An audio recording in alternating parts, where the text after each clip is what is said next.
Hello, Savannah. Hello, Savannah. Welcome to another edition of Kandily Kesha.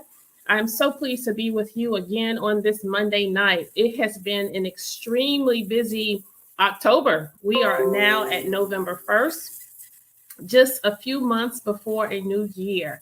And we are praying that each of you will make it on over. We know that many people have experienced lots of loss as of late, and we send out our prayers on your behalf. We have also lost many lives due to gun violence and street crime in our community. Far too much. We are so happy that a group in the form of a Savannah Recreational Coalition has rose up to respond to the call of doing something in our community.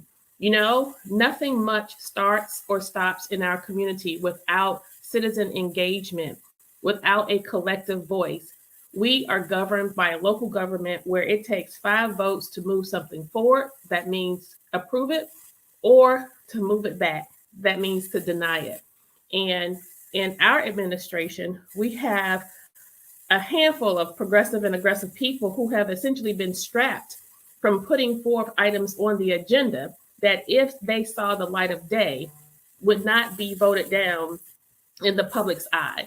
And so, with that said, what we have been doing is campaigning to ask groups, organizations, and individuals who care about this community, who care about an issue that will make our community a better place to live, whether it's issues related to our environment, issues related to our drainage and roads, infrastructure, whether it's issues related to crime, poverty, and blight in our community. We want you to mobilize, we want you to engage, and we want you to get involved. Most of all, we want you to use your voice, and we want you to use your power, because that's where your vote is.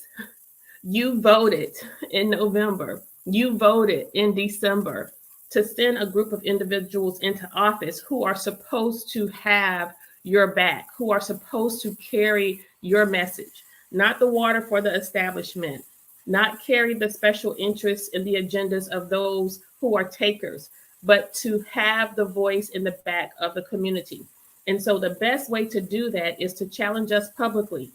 This organization have put forth this recreational program. This is a group of local coaches who have mobilized and are saying, we want to continue to do what it is that we do, except for we want to now do it on a larger scale. And we can't do it on a larger scale without the resources of the city of Savannah. Each year, we allocate millions of dollars to our recreational department, and very few of those dollars find its way in our neighborhoods and in our communities, particularly those neighborhoods and communities that are most vulnerable. And so these coaches have put together a very progressive and aggressive approach whereby they are working to eradicate crime, gun violence, particularly among our youth, within 3 to 5 years. There is nothing this administration that I currently serve in, unfortunately, there is nothing that we have proposed, there is nothing that we have put forth that is as aggressive and looks as good as this project and program. To date, they have only heard from 3 council representatives to support this initiative. So we want you, our local public, citizens of Savannah, who care about crime, who care about the issues in this community, we want you to now mobilize and send an email to each of us asking us to support those efforts. Send an email to our city manager asking him to support the effort. Send an email to your mayor asking him to support these efforts. You see, it is only via your collective voice that we will make a difference in this community. You may say, well, I do not engage in activity that brings me close to the criminal element. I live in a community that is not plagued by the type of crime I hear about on the streets of Savannah. Well, you should know that we live in a community where we are all in close proximity to each other. We are not many degrees separated. What happens to your neighbor, whether it's in the first, second, third, fourth, fifth, or sixth district, whether it's on the east side, west side, south side, or downtown, it matters to you. You today, it could be me tomorrow. It is in my best interest, not only for the safety of myself and my family, but it is in my best interest as a human being, as a person who care about others, as a person who care about community. It is in my best interest to use every resource, every ounce of my power and authority in this position to advocate, to leverage resources to support these kinds of efforts. So I have weighed in. And I have acknowledged that I believe in this effort of these recreational opportunities that these coaches have put forth. I believe in it because there are proven data and statistics across the country that shows communities with strong outreach via recreation in their communities do not face as many challenges as we have faced here in Savannah. We have to stop talking about who's not doing what, focusing on those minor things while our focus is taken off of the major thing. We have to now direct our attention to becoming results oriented, to actually doing something that will and can make a difference in our communities. So with that said, we now want to move to an issue I have been so moved by, probably one of the most important issues I have faced since I've been in office, outside of COVID, outside of gun violence. I would say it's up there. And this week is really up there. For the remainder of this month, I am pledging to the residents of StillHell that it will be up there. This issue will be up there. Every opportunity I get, I will be talking about the atrocities of StillHell towers.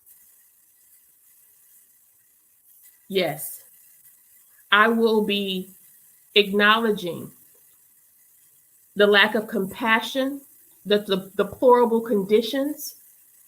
I will be carrying the voice of the people who have been threatened to lose residency because of their outcry. I will be speaking loudly, I will be speaking clearly, and I will be speaking very candidly about the awful leadership of Earlene Davis. And I can say that based on not what somebody told me over the last week as a result of the fire, not what somebody said who lived within the corridors of StillHell Towers and other housing developments in our city, not what they've recently shared with me, not because of the mold, not because of the fact that you have elderly people living in a high-rise building who can't access the stairwell even if there was a fire, or even if the elevator did work, they wouldn't be able to get out because they can't walk. And who in their right mind would think that it's okay over time to allow residency of these individuals who have these deficiencies? And yes, we know there is a housing crisis in Savannah. This probably is the most underserved demographic, our elderly, our seniors. But you know what? In StillHell, not only do you have elders, not only do you have seniors, you have individuals who have untreated mental health diagnoses or issues.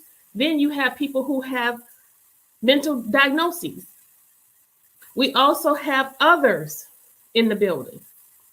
And so it's okay for us to commune and all live in harmony if you have services on site that are going to directly speak to the issues related to your residents, so that you're not experiencing an onset of increased calls to the fire department, increased calls to the police department. Yes, back to Earlene Davis. So what I'm going to do, I'm going to speak candidly about you and the lack of leadership you have shown in this city in excess of 20 years. You know why I can say this? Quite frankly, why I can say it? I can say it because I've experienced you. I've experienced you and your lack of compassion. I never knew the day would come that I would be in this seat and experience you on that side. As the executive director of a local shelter program that I ran very effectively with an enormous amount of compassion for over 20 years, for over 10 years. I did that work relying on the Housing Authority of Savannah, you see, because even 20 years ago, during my stint at Interfaith Hospitality Network, now Family Promise, there were issues with housing and the lack of affordable housing in our community. There were issues moving people from a place of homelessness into self-sufficiency via transitional housing or permanent housing. Very rarely did any of those permanent housing solutions come via Earlene Davis at the Housing Authority. It was only because of one person at the Housing Authority who had compassion, who demonstrated what families and their children should receive when they're in these situations. And that was Dr. Amir Toure. We know him as Jamal. He worked at the Housing Authority, and I often would have to backdoor all of the red tape to get him to support families. How bad was it, you ask? I'll tell you how bad it was. I have 10 fingers, bless God, and 10 toes. And I can count on mine and yours the number of people I had to assist moving out of Housing Authority properties because they were being evicted. She said they've never evicted anybody, but I don't know why somebody would leave if they were not being evicted and didn't have a place to go to and they were coming into a homeless shelter program. Now, I work for one of the creme de la creme homeless service providers where you couldn't have any criminal history. You couldn't have any issues related to untreated mental health issues, and a child had to be a part of the family unit. So what problem could this person have possibly had? Maybe not paying their bills?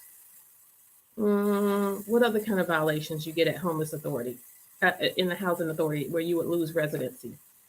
Y'all put some information in the chat for me. Let me know. I know there were dozens of reasons why people were getting put out, but it was not fair that we create these spaces and places where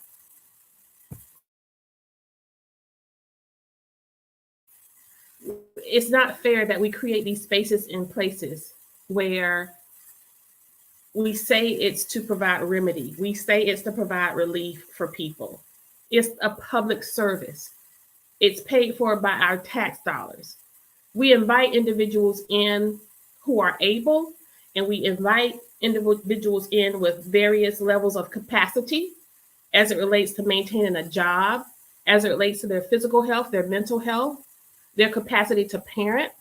We create these spaces and places via governmental dollars under the guise of doing the right thing, only to get people in, and we realize that, oh, they're not up to snuff, or they're not following our rules.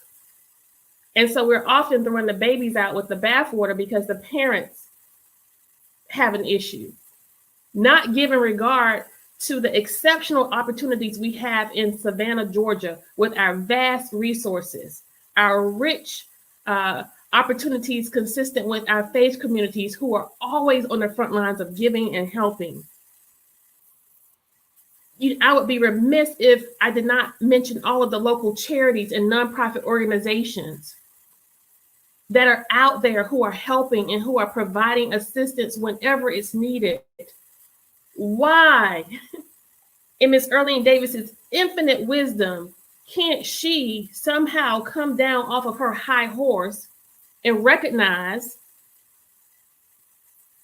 that she needs help and that help is available?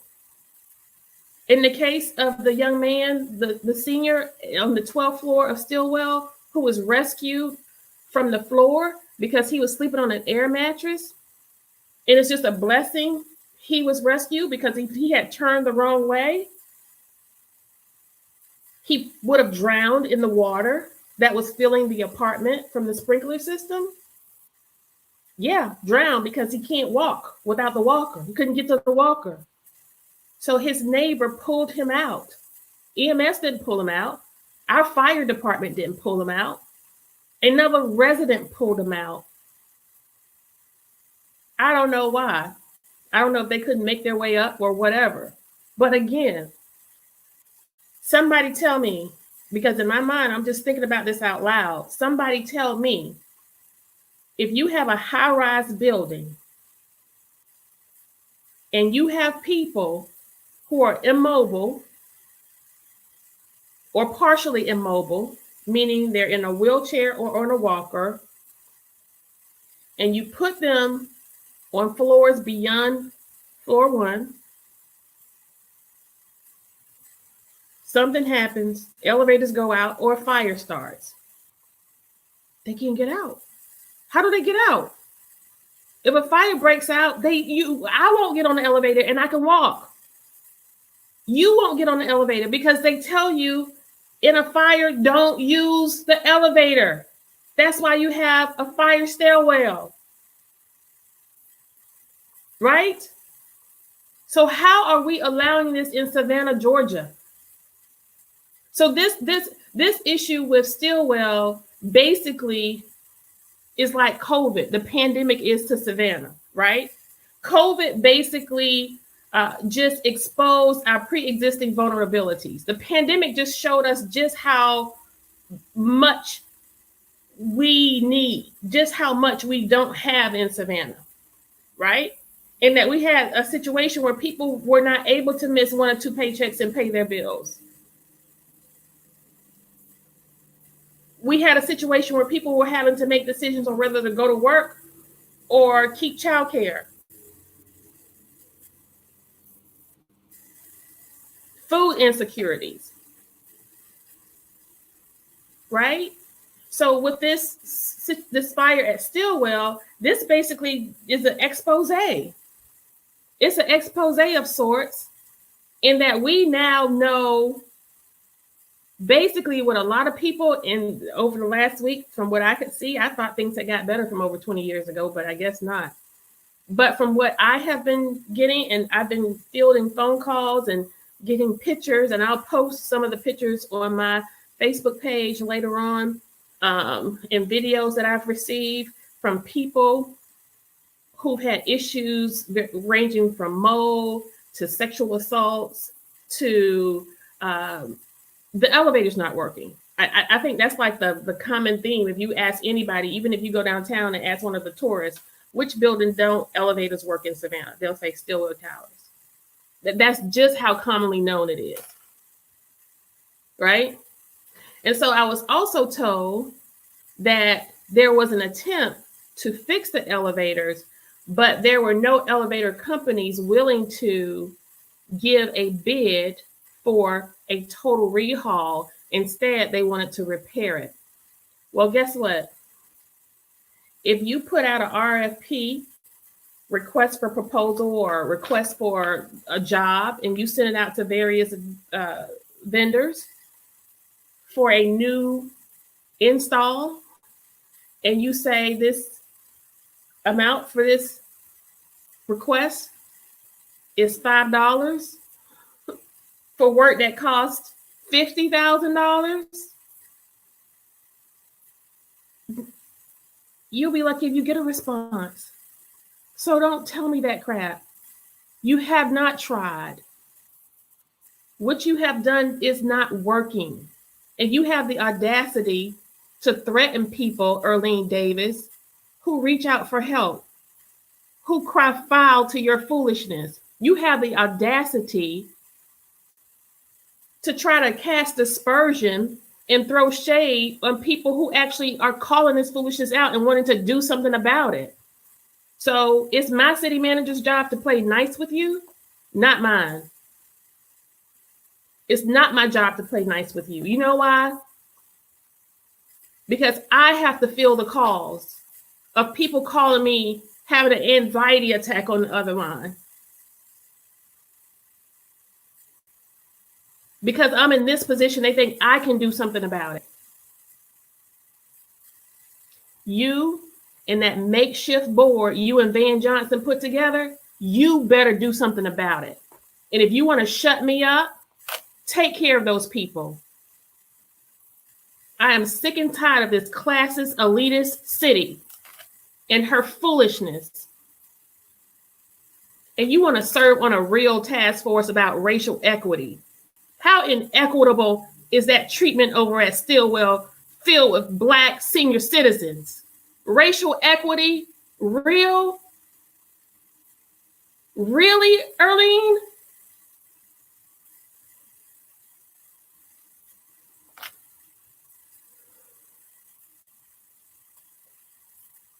Let me tell you people something. When you sent me to City Hall, you sent me into a cesspool. You sent me to a gunfight with a butter knife. And I'm about tired of it. The madness and the messiness of the media. You want to put my face and my name in your 48, 72-hour news cycles. You want to lead with Keisha Gibson Carter for cursing, which words you never heard, by the way. It was never substantiated. You just went by what somebody said to you, what some liars said to you. I never cursed anyone. But you lead with that. You take this city on a 30-day whim of the foolishness under the gold dome at City Hall because of some curse words. I'm talking to you, WSAV, WTOC, WJCL, WTGS, Savannah Morning Messy News. I'm talking to all of you right now. It's because of you. It's partially because of you that this city is in the condition that she's in. Because as opposed to holding the powerful accountable, you get in bed with them. You sensationalize the most minimal news in this town. And you highlight the most marginalized people and you make them heroes. You want to go to Facebook and post SCAD taking over box lunches and feeding people sandwiches? That's novel. That's novel. But I dare you, SCAD, to provide as many units as you did box lunches, because that's what the people really need. I'm gloves off. I'm not playing with you people anymore. You disgust me. It's nauseating to know how you are taking advantage of Savannahans. And nobody's asking for a handout. Nobody's asking for subsidies. Nobody's asking for welfare. Nobody even knows what welfare is anymore. You know why? Because most people are of the working class. They're of the working class working below wage jobs in this city where they cannot afford rent. And it's not just happening to Black people. White people can't afford to live here either. It's the elite of Savannah, both Black and white, who are causing this plight. And if you don't do anything about it, I promise you, I will continue to take to the airways and call out the foolishness. We will mobilize our community and we will press beyond this administration. We will press beyond this community. We will press beyond this state until somebody listens to these people. And if you staffers who are in cahoots with Earlene Davis, if you threaten these citizens, and if you force them out of their places to stay because they are making outcry, shame on you. And if I find out you are, you're going to get called out too. And I can name some names tonight. You better be sitting on the edge of your seat right now, because by the end of this show, I just might call them out. Now do better. Treat people the way you would want somebody to treat your grandmother. Yes, they get on your nerves. They're sickening. It's the public. It's what you get paid for. Stay, if you don't want to do it, don't collect the paycheck. And for you staffers who have reached out to me, for those of you who are concerned and who attest to the fact that she's an evil leader, and it's no wonder she treats the people the way they do because she doesn't treat you any better. God bless you. And you just hold on because you might outlast her. I'm not surprised at all by your behavior, Earlene Davis, because after all, this type of behavior is consistent with the mentality of a woman, of a Black woman who would desecrate the Weeping Time property. Shame on you. Shame on you. And the next time you come to a city council meeting, we don't have amen corners. There is nothing to worship under that gold dome. So you just sit there and shut your mouth. Julius Hall.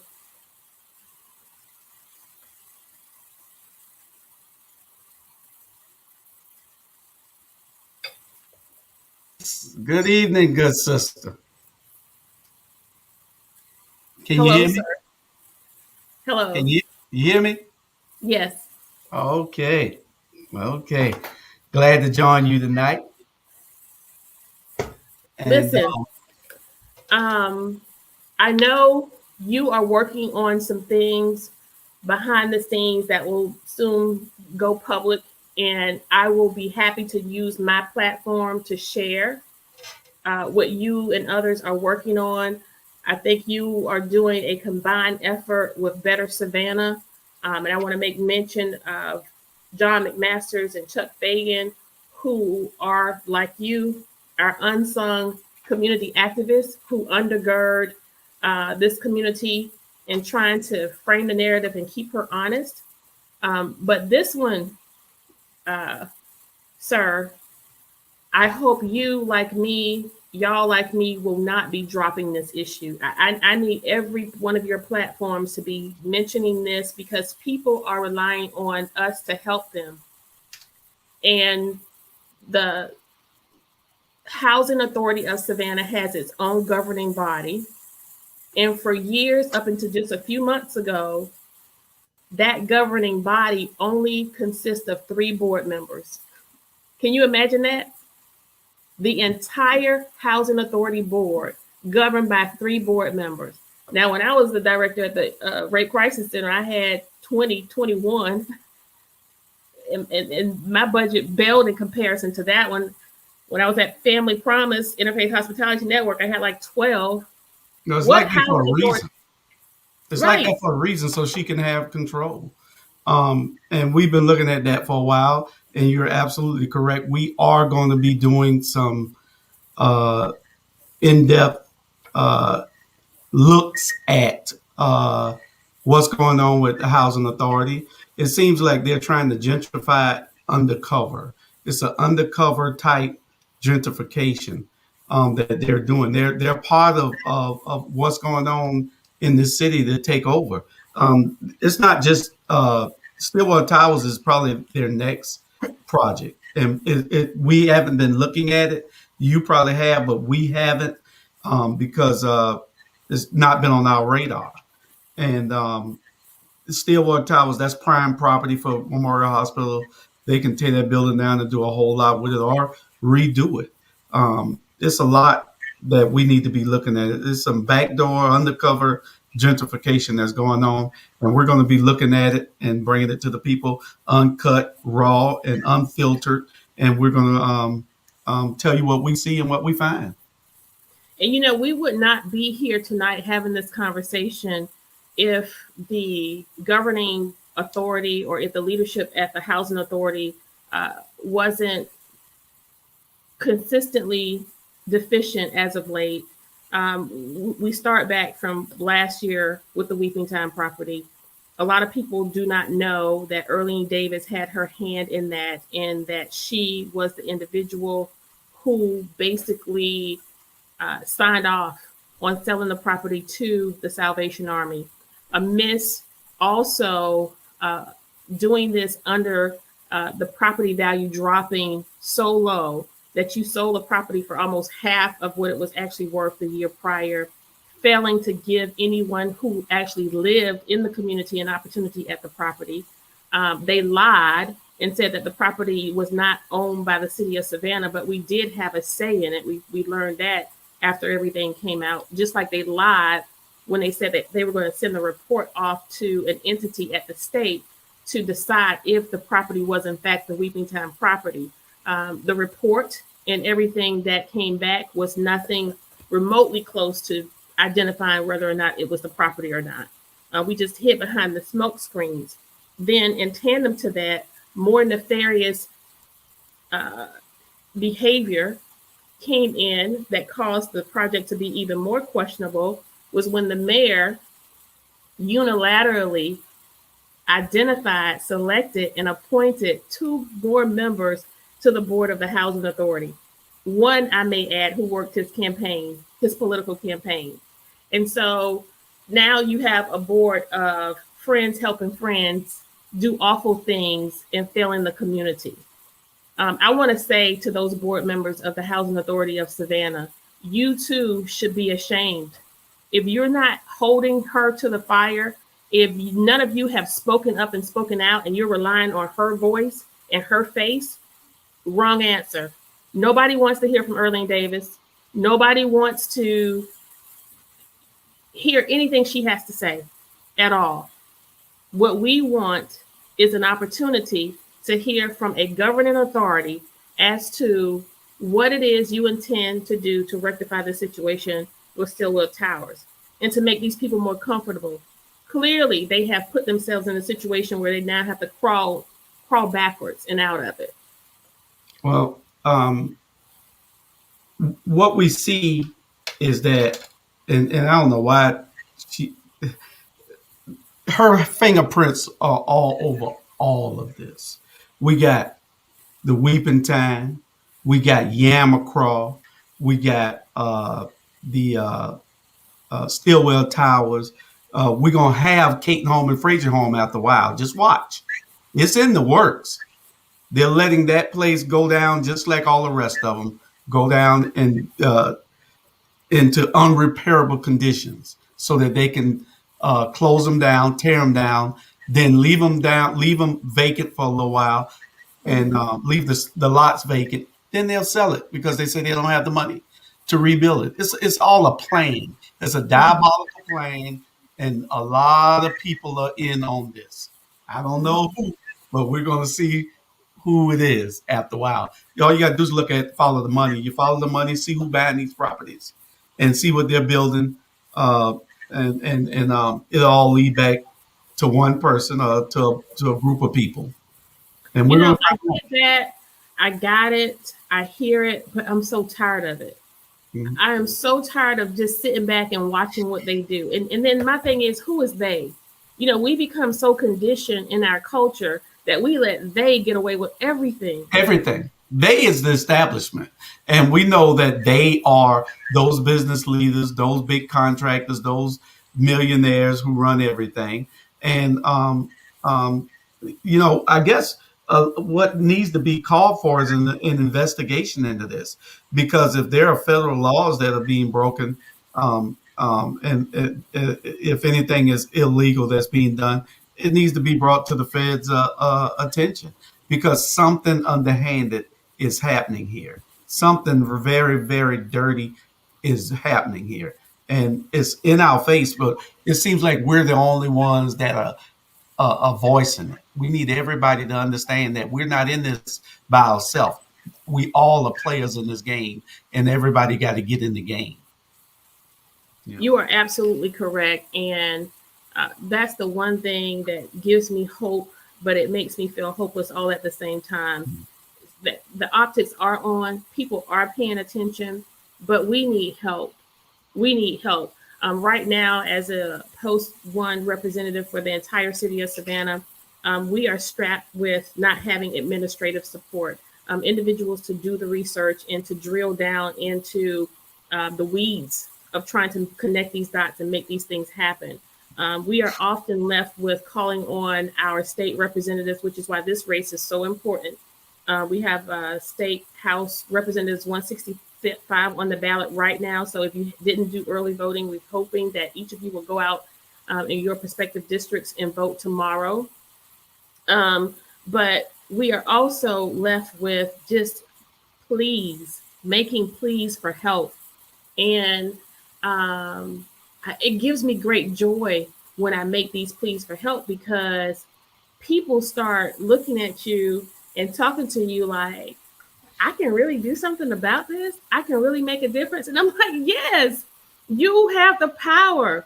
And so that's the one thing that has inspired me so much with this work, is that my arrival now demonstrates that this is not a place that's unreachable. Citizens, you own me. You own every single person in their prospective places. You own the mayor. You own City Hall. That is your house. You can walk into the Gold Dome any day you want.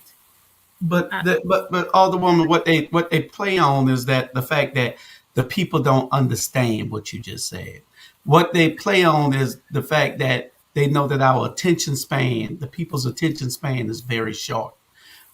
We have to, you're calling everybody to arms. You're asking everybody to join on and let's get this done. The thing is, they're not willing to do it. You can get all this done by having the ministers get their congregation behind them. Yes. All this, you can bypass all the acting and just get the ministers. But the ministers are almost all afraid. They care mostly about the check that they're getting on Sundays, or the monthly check that they're getting. The mayor has created all these ad hoc campaign committees where he's putting his friends on these free task force and these campaign committees. These ad hoc campaign committees that he's making on the side. See, these people will support him later on.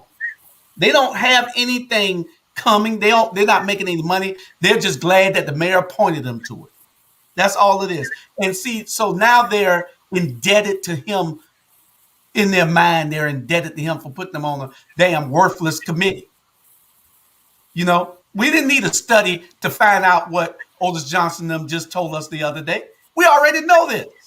Yeah, you did a study for. You just spent all this money, wasted all this time, and you already knew it. Otis Johnson been knew it 15 years ago. He been knew it.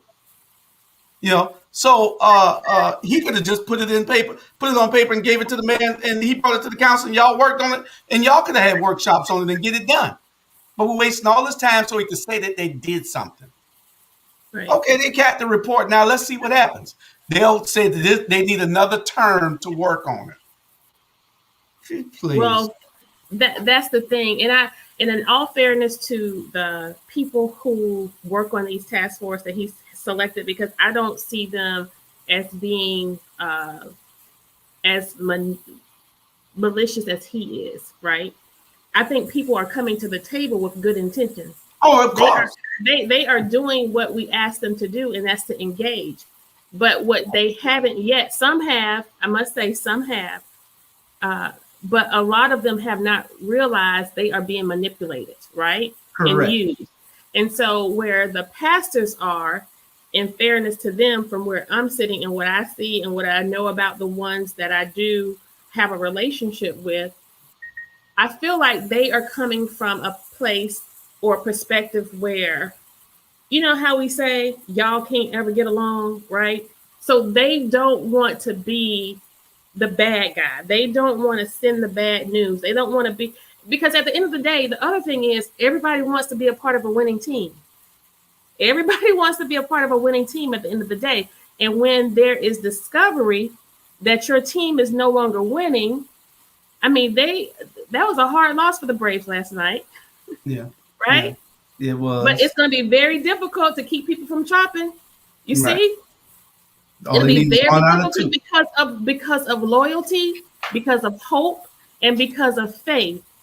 People put their faith in other people because they themselves do not have the ability to do what needs to be done. So they trust this one individual to take care of things. And God forbid, it's just like us with our children, right? We put a lot of hope, a lot of faith, a lot of concern and care in our children. And by God, look, boy, you did what? Girl, you did what? But what do? We still love them through it. And so I think that's what we're going through right now with the leader of our administration. We're going through that. I'm going to love you through this. But I'm telling you, the chickens are going to come home to roost. People are going to get tired of this because the same people who are facing blight, the same people who are burying their children, the same people who cannot pay their bills, the same people who are unemployed and facing all kinds of deficiencies in our community are the same congregants who are in these churches. And so when those people start to go to their pastors, go to their missions outreach committee and make outcry for services that they need, they'll get a clue. Hopefully, I don't know. What do you think? Well, we're going to have to hope and pray on that, because what we have now is a whole city full of cowardice pastors. And I'm not afraid to say that. It only applies to those that it applied to. I had a conversation with a pastor today at lunch, and I was telling him, when I'm talking, you do know. He said, "Yeah, I know you're not talking about me." I'm not. It's 20, 30 of them out there that's doing what they're supposed to do. Yes, there are. But it's 700 of them that are not. 700 now. This ain't no exaggeration. 700 of y'all out there are not doing what you're supposed to do. You are called to care for God's people, not care for yourself, not care for one man. You're called. If you are called, you have an obligation and a responsibility to do what is right. And well, let's test it right now. Let's test it right now. I think we have more pastors who are trying than who are not. I think we just have a few of them who have been snowed and who've gone too far down the road with who to where they can't turn back. So here's what we're going to do. I have to disagree. I think there are too many, and I wasn't even listen. I think it's 700 that need to step up to the plate. You are called to do a job. Do it. Stop worrying about what's being took up on Sunday in the offering. You got a job to do. God appointed you to the job. Do the darn job. Right. You got to speak out. You got to step forward. You got to bring the congregation with you. We can't give these people no passes. We give them passes when they are not supposed to get passes. They have more of an obligation than you do. Well, definitely, because they're called by God. That's for sure. Well, so listen, how about this? Let's put a challenge out there so that I'm not proven wrong, because I seem to think that there are more pastors who care and want to get involved and want to help than not. So why don't we make a challenge right now of our local pastors, both black, white, and different. The doors of the church are open. StillHell Towers need you. The Housing Authority of Savannah needs you. We needed you when we were trying to fight to preserve and save the Weeping Time land. We needed you then. And we're so grateful to Pastor Leonard Small, and we're still wishing him Godspeed. He's getting stronger every day, thank God. We don't need people to do what other people do. And so, Brother Hall, we do have, listen to me getting churchy, Brother Hall. We do have the Nehemiah group, right?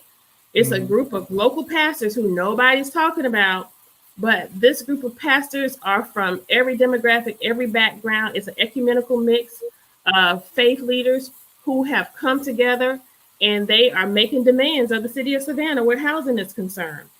And so I want to call on the Nehemiah Project, Reverend Asia Pitts, Reverend Stephen Williams. We want to call on you and other pastors outside of the Nehemiah Project, the Interdenominational Ministerial Alliance, the Methodist Coalition of Ministers, the AMEs. I'm calling on you all. I'm asking you for help. I can't do this by myself. Now, I didn't make very many campaign pledges, but I made some. One of the asks I did make was that if you sent me to City Hall, I'm probably recorded at least 24 times. Mr. Hall, you were there most of the time. What did I say? When you send me to City Hall, come with me. That's right. Come with me.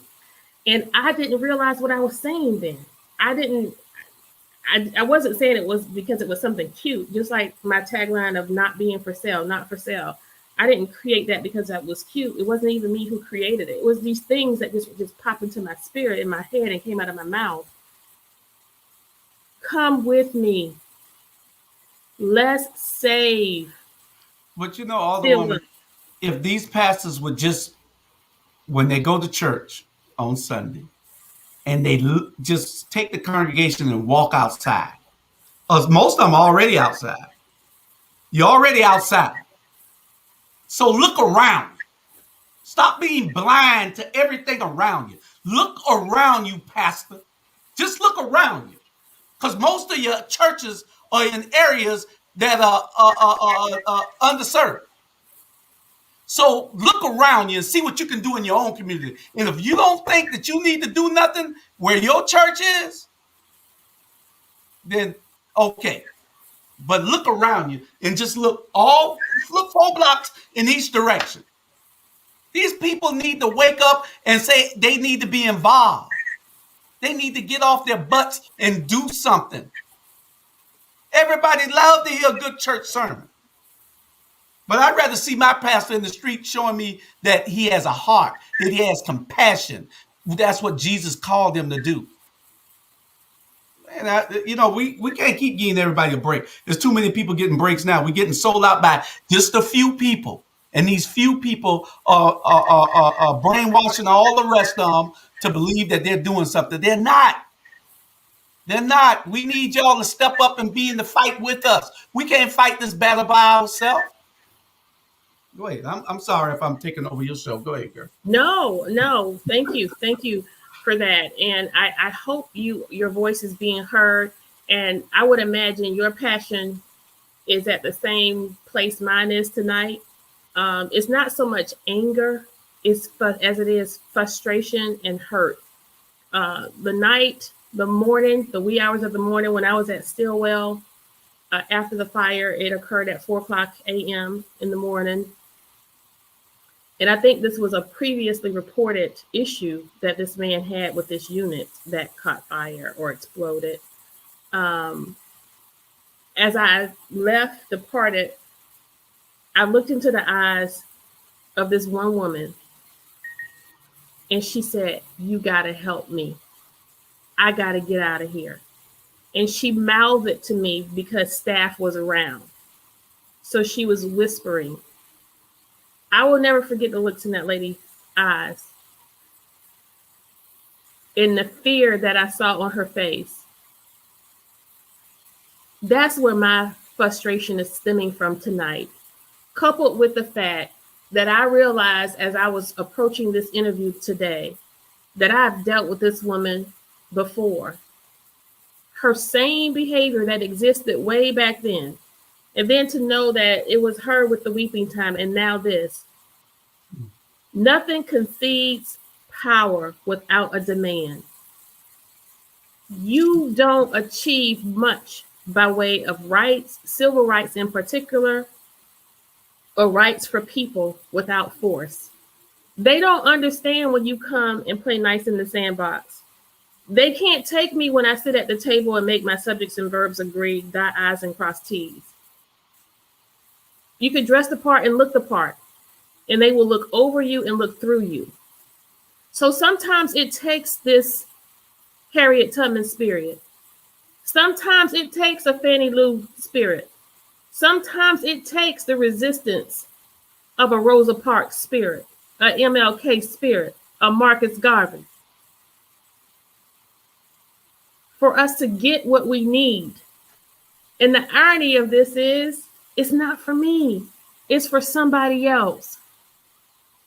So what part of ED doesn't she recognize somebody, it's not about you. It's not about your pension. It's not about the comforts of your home and the comfortability in your company car. That's not what it's about. It's about these people. How can you even cash your paycheck? Have it directly deposited into your account. Rebecca make a good point there, doesn't she? It looks like we're the only oversight task force. I can't stand that word task force. I'm telling you right now. Oh my God. Jesus. It's crazy. And this goes to everybody who's out there watching now. We need you to share. We need you to make sure that this platform stays viable. Right. Because we're going to bring it to you. This is our way of communicating with the public. Better Savannah and ATR, we're doing all we can do to get things right in this community. But if you're not going to join us now, we do need you to join us when it comes time to hit these streets. We do need you to join us when it comes time to raise money to put the right people in office, to recruit people who have a heart and a passion and a determination to change things, not people who are scared as hell and don't want to do what is right. But you know what, Mr. Hall, to that point, you had a slate of people you put in office. I mean, so who's to say? And that's the thing. We keep asking voters, and I know the answer to this. I just need you to say it out loud. We keep asking voters. We keep asking people to go to the polls and vote. We keep talking about Black Lives Matter, Black Votes Matter. We keep talking about all of this, and then Black people go vote, and they vote for Black people, and then this is what you get. So what? Yeah. Why? Yeah. Why should a person go vote? Why should they go vote? Write it in the chat. Tell me, people. Why should we continue to ask you to vote when this is what you get? Mr. Hall, you are a political guru. Tell me the answer to that question. Tell our citizens the answer to that question, sir. Well, we're going to have them sign something, but we can sue them or something, because we should be able to sue Dietrich, Linda, and Purdy. We should be able to sue them because they broke promises to us. Each one, Linda didn't make as big a promise, but she has a whole catalog of film saying what she was going to do when she got there. A whole catalog of film, a video where she talked about the people doing things that were detrimental to the people that she wanted to go and advocate for. Now she's there doing the same thing what those people did that she talked about. So we ought to be able to sue them. I don't know whether we're going to have to get a contract. I don't know what we're going to do, but we're going to have to vet them more closely. They're going to have to come. So we got to form some kind of board or something. I don't know, because we got to make sure that they do what they say they're going to do. We should not have a mayor that's scared to do what is necessary to uplift the people.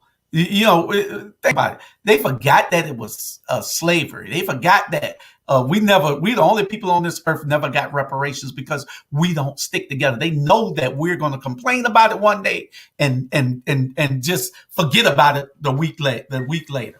One female on our council said we just need to get over slavery. We just need to get over that. She's a slave. She's the head slave. Listen, so that's what we are going to do. We're going to ask people that, despite how politicians behave once they get into office, people should still vote. They should still exercise their civic right. But my answer to that question is accountability. When you vote somebody into office and they're not doing what they stated they were going to do, or they are not practicing the principles and enacting policy and legislation that's consistent with moving the needle away from status quo politics, you have the right to hold them accountable. You have the right to challenge your local government and not tell us or ask us for what you want, but tell us what it is that you want. Okay, that's what we want you to do. And there is power in numbers. So we want groups to mobilize. We want pastors to mobilize. We want organizations to mobilize. And we want you to take your rightful place in government. And a lot of people pick on the city of Savannah and the alder people connected to her because we are the most sensational, right? But you do also have a county government who meets almost every Friday after we meet, right? You also have state representatives in this city. So you need to start engaging your county commissioners as well as your city alder people and your state representatives and your state senators. Have them weigh in on your issues as well. I want to read some of the comments here. I want you to pay attention to this one right here real quick before you go. Bernard Brown said, we're always fighting for rights, for our well-being, fighting for people to treat the Black people right. When is enough enough? You know, and if you notice, why are we always the only ones fighting for rights? That's a great point, Bernard. Very good point. We are the only ones always fighting for something. That should tell you something right there. Right. No, that's good stuff. That's good stuff. I want to also just make mention that there's been a little bit of maneuvering. I don't trust it, but we are finally about to approach the whole notion of term limits on our council. The mayor has been very sneaky and is like limiting the number of people who can actually participate in this. But I want to hear from you. It may be after this live interview. If you are listening to me, if it's recorded or if you're listening to me now, I want you, our citizens, to weigh in on your thoughts related to term limits, because I want my position and my vote and my actions to be consistent with what the citizens of Savannah want. I personally think people should be term limited. I don't think you should have a lifelong career in office or politics, because that's when we start to see a slippery slope to changing the culture. And because generations change and times change, I think politicians should change as well. The question is, how much time? I personally think, I don't know. I'm not going to say it. I want you to tell me how many terms. We have one term is 4 years. And after 4 years, we run again. As council members, it's endless. We can run for the rest of our lives as long as we keep winning, right? Mayor for the city of Savannah only has 2 terms. The first term, and then that person has to run for re-election. Second term, if that person wins. The last 2 mayors have been one-term mayors, but that's Edna Jackson and Eddie DeLoach were one-term mayors. The second term, a person could run for mayor having served the first term, okay? And that's it. You have to go bye-bye. You can't run anymore. But for the individual alder persons for the districts, District 1, 2, 3, 4, 5, 6, and the at-large Post 1 and Post 2, they are able to run an endless number of terms. So weigh in. Tell us what you think should happen. And we're going to be meeting with this. Guess what he's calling it, Julius? What? A term limit task force. Dude, that's the only word he knows is task force. See, because he's going to claim. That's that, right? That's that. Also, we talked about how people just want to be a part of a winning team. We just want you to hold folks accountable and think of somebody outside of yourself. Think of those family members at StillHell tonight, because I promise you, I will not have another night's sleep without thinking about those families, understanding and knowing what I saw and what goes on there. I mean, you got people who are in wheelchairs above the first floor. Like, really, it's a ticking time bomb. God forbid anything happens. And we know that this is a resource that is needed in our community. Again, this is probably the most underserved population among all demographics in our city: seniors, elderly, special needs, both mental and physical, for housing in our city, because we are in a housing crisis. SCAD just snubbed Chatham Apartments that house many of them. How we let that happen, right? Oh, it's private. We couldn't do anything about it. Yes. Yeah. Yeah. I think that the task force should, I mean, well, y'all task force. I got you on the damn task force. Um, I'm not on the task force. Forget that. I thought you said you on the task force. I'm going to weigh in on the term limits. I ran for public office. I didn't run for a task force. Hey, so I And think if things were governed correctly within our administration, we would be divided into committees like almost every other administration that exists in this whole United States. Yes, local councils, local commissions, they actually have committees who work on things together to get things done. Special projects. I think, yeah. I think that what we that it should be 3 terms. 12 years is the most that you should be on there. Is 12 years. Okay. You shouldn't be on there longer than 12 years. Go do something else or move up. After 12 years, if you didn't make your mark in your 12 years, to go on and do something bigger and better. Some people will tell you that term limits is the ballot box, and that if you want a person out, then just vote them out. But I think that there should be term limits so that people can move on and other people can get a chance to serve. And then when you all do it, I guess you all, like we do it here. We got staggered elections. Yeah, that's another question. In tandem to the term limits, one of the questions are: should we engage in staggered terms? What's your thoughts there? I think so. That'll be great also, so everybody won't have to run at the same time. You got 1, 3, 1, 3, and 5. 1, 3, 5, and all the position post 1. 1, 3, 5, and post 1 at large, and the mayor can run with them, and then 2, 4, and 6 can run the next. Would it be a special election or with another regular term? No, I don't think it'll be another. It'll only be 2 years, right? Yeah, my only concern would be that voters, the electorate, would lose the continuity. Continuity would be lost, in that they would get out of the rhythm of a regular voting cycle. Like it seems to me that would cause it to have people engaging in voting requests too often. I don't know.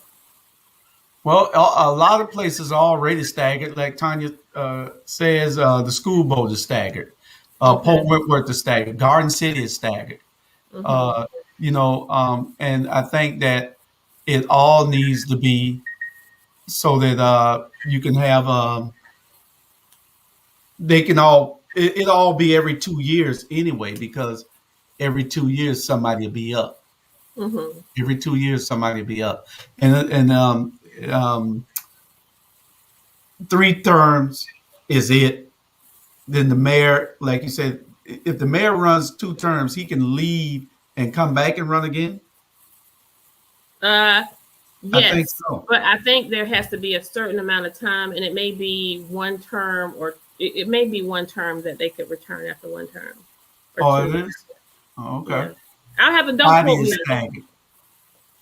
I did not read anything in our charter related to that I remember, I should say. Okay. Well, we need to get on top of that because it's a lot of stuff that needs to be done. It's a lot of people waiting to serve, but they don't want to get it. You got these career politicians. Van was there for 16 years. Tony Thomas was there for 20 years. And yeah, some of these, Tony Thomas did his side right. Okay, so Betty Jones says that Mayor Adams came back to run after he was mayor, so that's possible. Oh, okay. All right. So let's look at some of the comments. Go ahead, finish your comment there, and I'm going to read some of these comments. Go ahead. Okay, so we have John McMaster says SCAD killed 232 affordable apartments at Chatham Apartments and then built 23 units. Math doesn't work. Math doesn't work. Sandwiches don't count, SCAD. He says Davis must go. Miss Jones says, do you remember the telegram? If it was still in print, we would have known much of what is going on in the city. They should be glad we don't have that. So that reminds me, Miss Jones, who is a part of our 5th District Coalition and one of our intrepid leaders in our community.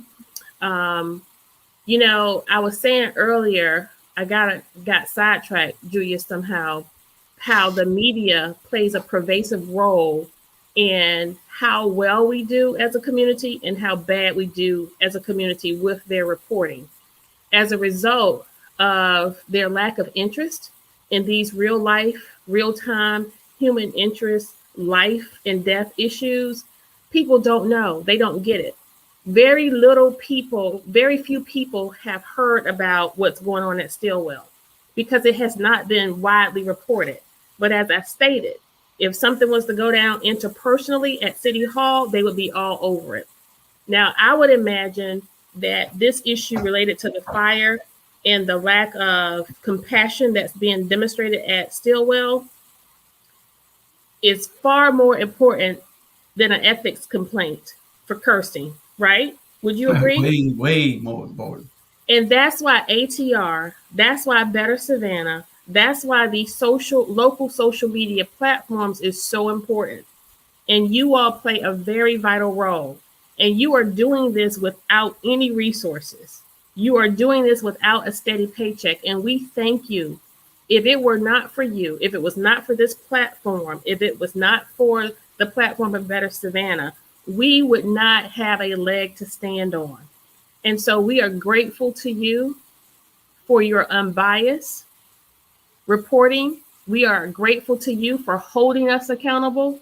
We have not always agreed. There are issues that you and I don't agree on right now today, Mr. Hall, but we treat each other with dignity and respect. We part ways peacefully, and we are still professionals. But unfortunately, in this town, if you are not a part of the establishment, if you are not a part of moving the agenda of the establishment, their whole goal is to sully you, to discredit you, and to cast dispersion of your worth in the public eye. We cannot compete with the airwaves of our television stations or the amount of or the amount of ink and paper owned by our brick and mortar paper establishment. But what we can do is we can rely on you, John McMasters, Chuck Fagan,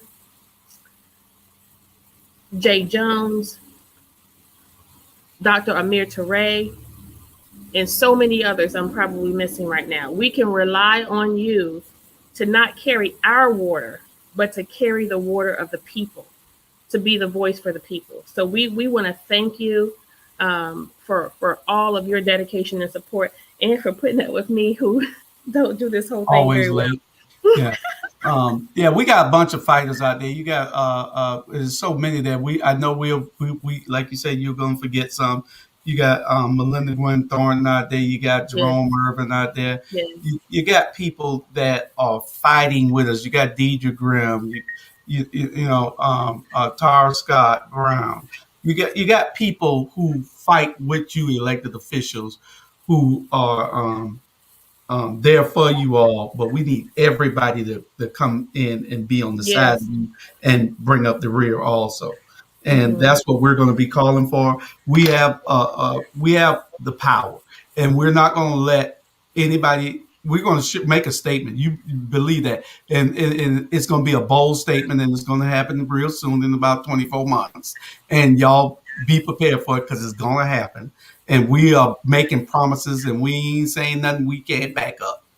Well, I know you and Mr. McMasters are planning for a big announcement tomorrow, and I'm just happy to be breaking it here tonight. So tune in to Better Savannah. Is it tomorrow or is it Thursday?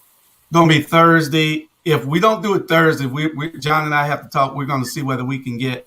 If it's not Thursday, it's going to be next Thursday. We're going to try to make it a joint venture where we can have everybody watching everybody have their input. We're going to invite all of y'all on if y'all want to come on to address these issues. We want you all on to. Well, I want to be. I want to be among the first guests with Alderwoman Blakely and Bernetta Lanier, and we're going to give y'all the scoop on the Fairgrounds project. Okay, that'd be great. I'm going to send an invitation to the mayor and to the rest of them also. I'm going to send it to them. They want to come on here and address the public, then fine. See, they think that we're not heavy enough. They think that, we're irrelevant. But it's ATR. All things are relevant. Right. So we're going to see and show you that we are very much relevant, and because they want to ignore us, but we're going to show you you do wrong by ignoring us. Right. And so we're going to see what all things relevant and better in Savannah looks like. We have another comment here from Jen Lynn. She says she has camera footage, paperwork, and more to prove they don't care and lie about almost everything at the Housing Authority. Better Savannah is with us. Thank you so much. John McMasters also says corrupt through and through. Mr. Ivan Cohen, one of my favorites and faithful loyal watchers, and he tells me I need to be on even when I'm not on. So and I know a lot of people, and I want to, I know I can call some people's name because I know they support this platform monthly or whenever they can, quarterly. You got Ivan Cohen, you got Melinda Gwenthorne, you got Pastor Smalls, you got Terrell, not Terrell Dickinson. What's the other? My girl, she always on your watching. Natalie Smith Leggett. Yeah, Natalie. We got people that support us financially, somewhat. I mean, the bills are high, but we got those people help, with everything that we're doing here. And we're going to have a bunch of changes coming in the next 30 days. Hopefully, we'll have it all meshed out. I've been running for mayor, but now that I'm not, I'll have a lot of free time after tomorrow to get these things done. I've been promising it since August, but it is coming. We got a bunch of changes, and we're going to show y'all why ATR is relevant and the new things that we'll be doing. Well, I don't know what costs are associated with your media outfit.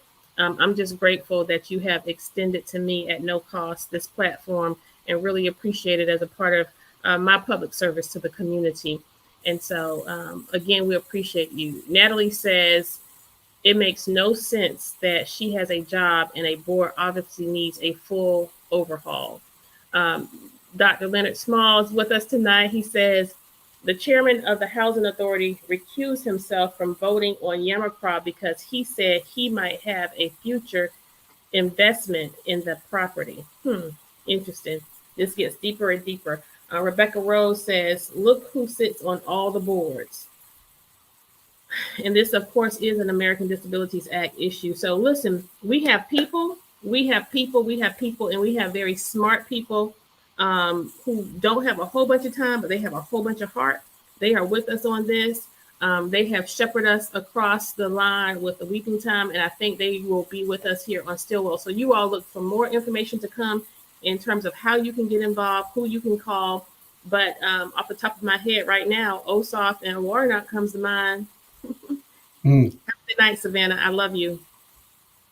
Good night, everybody, and we'll see you tomorrow night.